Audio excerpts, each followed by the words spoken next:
ভোটের বাক্সে কোটি মানুষের সিদ্ধান্তকে একজন আইনজীবীর কলমের এক আছড়ে ভেঙে চুরমার করা যায়, এমনটা কি আপনি কখনো ভেবে দেখেছেন?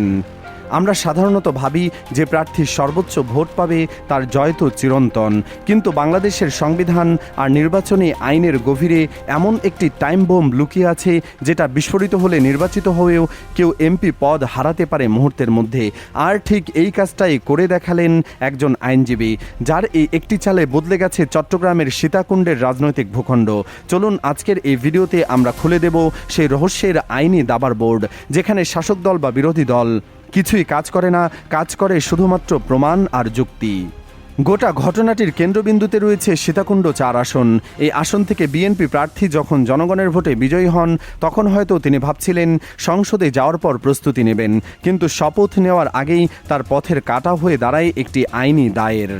অভিযোগটি ছিল চরম সংবেদনশীল ঋণখেলাপির অভিযোগ।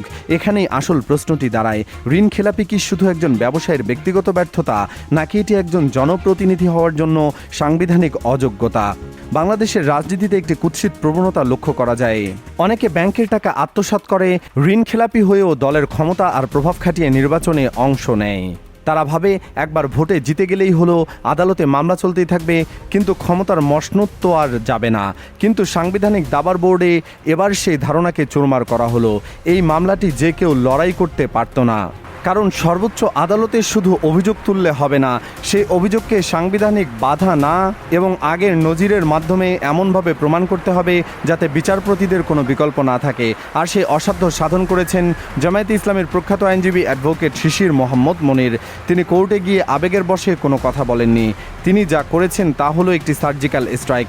তিনি নির্বাচনে আইনের সেই সূক্ষ্ম ধারাগুলো বিচারপতিদের সামনে তুলে ধরেছেন, যেখানে স্পষ্ট করা আছে যে রাষ্ট্রের অর্থ আত্মসাৎকারী বা ঋণখেলাপি কেউ যদি নির্বাচনে অংশ নেয়, তবে সেই নির্বাচনে অবৈধ ঘোষণা হওয়ার কথা। শিশির মনিরের যুক্তি ছিল এতটাই সুনির্মিত যে বিএনপির এমপি পক্ষের আইনজীবীরা কার্যত কোনো কার্যকর জবাব দিতে ব্যর্থ হন। আদালত বুঝতে পেরেছেন যে জনগণের ভোট যদি এমন কাউকে বিজয় করে যে আইনের চোখে অযোগ্য, তবে সেই ভোটের বৈধতাই প্রশ্নবিদ্ধ। এখন সবচেয়ে বড় প্রশ্নটি হলো, এমপি পদ চলে গেলে পরবর্তীতে কি হবে? সরাসরি কি দ্বিতীয় সর্বোচ্চ ভোটপ্রাপ্ত ব্যক্তিকে বিজয়ী ঘোষণা করা হবে, নাকি আবার নতুন করে নির্বাচন হবে? এই উত্তর খুঁজতে গেলে আমাদের একটি ঐতিহাসিক ঘটনা মনে করতে হবে। 2008 সালের নবম জাতীয় সংসদ নির্বাচনে টাঙ্গাইল 5 আসনে একই ধরনের ঘটনা ঘটেছিল। জাতীয় পার্টির একজন প্রার্থী বিজয়ী হয়ে শপথ নিয়ে সংসদে বসেও গিয়েছিলেন, কিন্তু পরে প্রমাণ হয় যে তিনি ঋণখেলাপি ছিলেন এবং মনোনয়নপত্র জমা দেওয়ার সময়ে আইনত অযোগ্যই ছিলেন।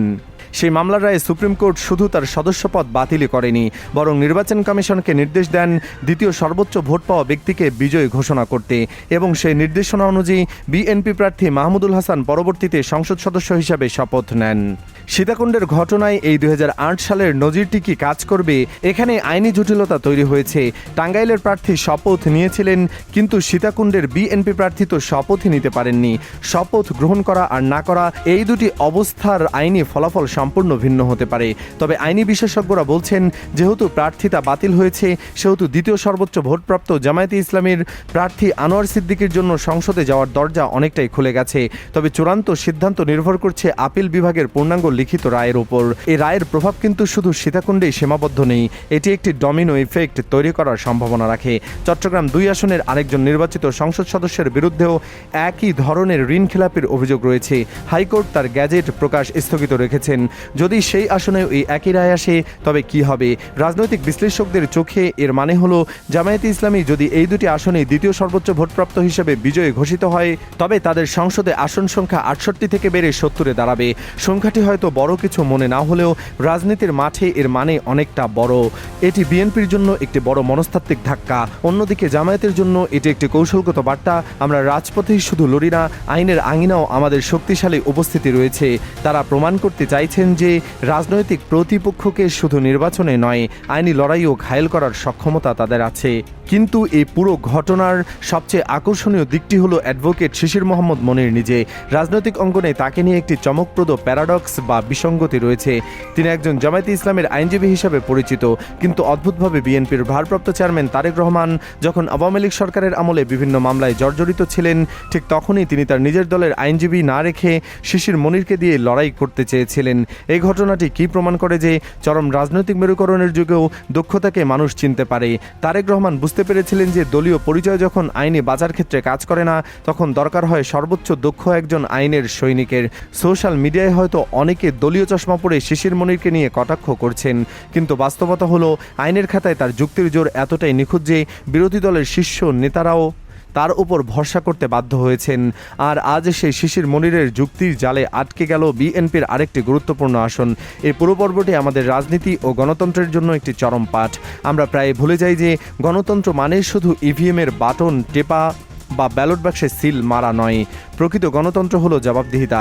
একজন নেতা যদি দেশের আর্থিক খাতের সাথে প্রতারণা করেন, ব্যাংকের ঋণ নিয়ে আত্মসাৎ করেন, তবে তিনি জনগণের প্রতিনিধি হওয়ার নৈতিক ও আইনি অধিকার হারান। সুপ্রিম কোর্টের এই রায় সেই বার্তাই দিচ্ছে। ক্ষমতার মদিরা নয়, শেষ কথা বলবে আইনের শাসন।